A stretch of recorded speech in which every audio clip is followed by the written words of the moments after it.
Kumpirmado na ang pagbabalik sa politika ng multi-awarded actress na si Vilma Santos, kasama ang kanyang mga anak na sina Luis Manzano at Ryan Christian Recto, matapos silang maghain ng kanilang Certificate of Candidacy sa Batangas Provincial Capitol ngayong Huwebes ng umaga, October 3, 2024. Tatakbo muli si Vilma bilang gobernador ng Batangas, si Luis bilang vice gobernador, at si Ryan bilang kongresista ng ika-6 na distrito ng Batangas.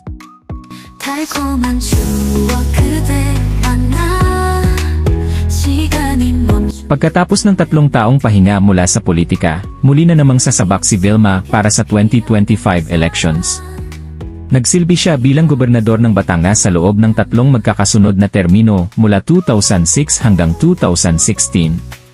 Noong 2022, hindi siya tumakbo para sa anumang posisyon matapos ang kanyang unang termino bilang kinatawan ng ika-6 na distrito ng Batangas.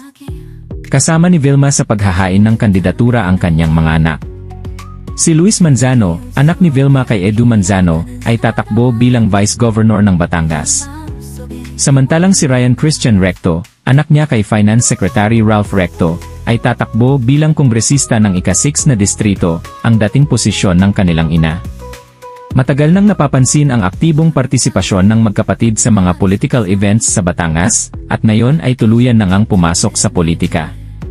Present din sa paghahain ng COC ang asawa ni Luis na si Jessie Mendiola, at ang Mr. ni Vilma, si Secretary Recto.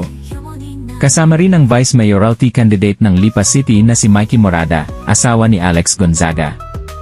Siguradong magiging mainit ang susunod na eleksyon sa Batangas sa pagtakbo ng pamilya Santos Recto.